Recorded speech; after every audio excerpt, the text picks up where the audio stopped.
आज हम वाक्य किसे कहते हैं, वाक्य के कितने प्रकार होते हैं वो पढ़ने वाले हैं। तो फर्स्ट ऑफ ऑल देखते हैं कि वाक्य किसे कहते हैं। वाक्य सार्थक शब्दों का व्यवस्थित समूह जिससे अपेक्षित अर्थ प्रकट हो उसे वाक्य कहते हैं। इसका मतलब है कि हमारा वाक्य ऐसा होना चाहिए, या वाक्य उसे कहते हैं जो मीनिंगफुल हो, जिसका अर्थ हमें पूरी तरह से समझ में आ रहा है। उदाहरण के तौर पर है, वीणा विद्यालय जाती है। वीणा एक लड़की का नाम है जो कहाँ जा रही है, विद्यालय जाती है। हमें ये वाक्य पढ़कर पूरी तरह से समझ में आ रहा है कि हाँ, एक लड़की है जो विद्यालय जा रही है। वैसे ही है, राम पुस्तक पढ़ता है। राम नाम का लड़का वो क्या कर रहा है, पुस्तक पढ़ रहा है। ठीक है। अब वाक्य के प्रकार हैं। वाक्य के दो प्रकार होते हैं मुख्य। अर्थ के आधार पर, यानी वाक्य को दो चीज़ों पे, दो आधार पे बांटा गया है। पहला है अर्थ के आधार पर और रचना के आधार पर। मैंने यहाँ कोष्टक में नंबर्स लिख दिए हैं ताकि आप लोगों को ईजिली याद हो जाए कि अर्थ के आधार पर वाक्य के 8 प्रकार होते हैं और रचना के आधार पर वाक्य के 3 प्रकार होते हैं। यहाँ मैंने कॉलम भी बना दिया है और वो कौन कौन से हैं उनके नाम भी लिखे हैं। फर्स्ट पहला है अर्थ के आधार पर और दूसरा है रचना के आधार पर। फर्स्ट क्या है, अर्थ के आधार पर कितने वाक्य होते हैं, 8 ना। तो पहला है विधानार्थक, निषेधार्थक, प्रश्नार्थक, आज्ञार्थक, विस्मयादिबोधक, संदेश सूचक, संकेतार्थक, संदेहवाचक। ये हैं अर्थ के आधार पर, मीनिंग के आधार पर, जो वाक्यों को पढ़ने से उनका क्या अर्थ निकलता है, उन्हीं ये उसी के प्रकार हैं। अब देखते हैं रचना के आधार पर क्या है।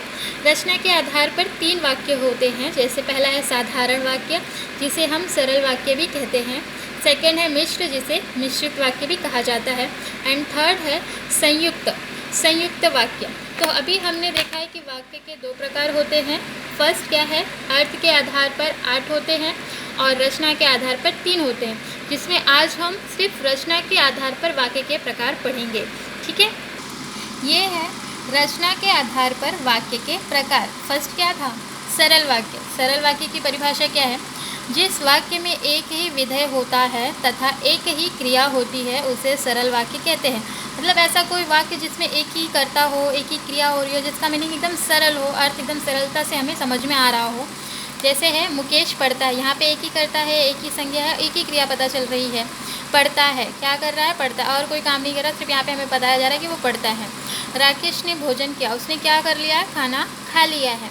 अब यहाँ पे आपको सेकंड आता है क्या, मिश्रित, से मिश्र वाक्य भी कहते हैं। जिन वाक्यों में एक मुख्य या प्रधान वाक्य हो और अन्य आश्रित उपवाक्य हो, आश्रित यानी उस पहले वाले सेंटेंस पर डिपेंड हो, उपवाक्य हो, उन्हें मिश्रित वाक्य कहते हैं। इनमें एक मुख्य उद्देश्य और मुख्य विधेय के अलावा एक से अधिक क्रियाएं होती हैं। यानी कि अगर जो कोई आपको एक सेंटेंस दिया है तो उसका एक मेन मोटिव या उद्देश्य के अलावा, विधेय के अलावा, और उसमें बहुत सारी क्रियाएं भी होती है। हमने सरल वाक्य में क्या पढ़ा है कि सिर्फ एक ही क्रिया होती है, लेकिन यहाँ पे हमको क्या बताया कि एक से अधिक क्रिया हो सकती है। जैसे यहाँ पे, ज्यों ही उसने दवा पी वह सो गया। एक क्रिया क्या है, पी ली, और दूसरी क्रिया क्या है, वो सो गया।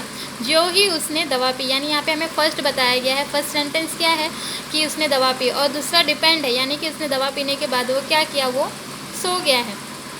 फिर सेकंड उदाहरण है, यदि परिश्रम करोगे तो उत्तीर्ण होगे। फर्स्ट वाले सेंटेंस पे दूसरा वाला डिपेंड है कि अगर आप परिश्रम करोगे तो क्या होगा, उत्तर है क्या, उत्तीर्ण हो जाओगे आप लोग। परिश्रम करने से हम उत्तीर्ण हो जाएंगे।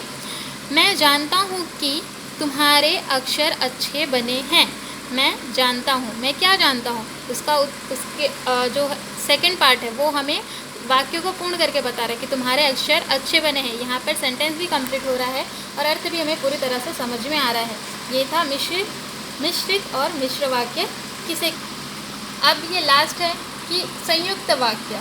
संयुक्त का मतलब होता है जोड़ा हुआ या जुड़ना, जो ईजिली समझ में आ सकता है हमें। जिन वाक्यों में 2 या 2 से अधिक सरल वाक्य समुच्चय बोधक अवयव से जुड़े हों। समुच्चय बोधक अवयव में वो शब्द आते हैं और किंतु, परंतु, ये सारे वर्ड समुच्चय बोधक अवयव के उदाहरण हैं। तो ये शब्द अगर जुड़ते हैं, 2 वाक्यों को जोड़ रहे हैं, तो हम उन्हें संयुक्त वाक्य कहते हैं।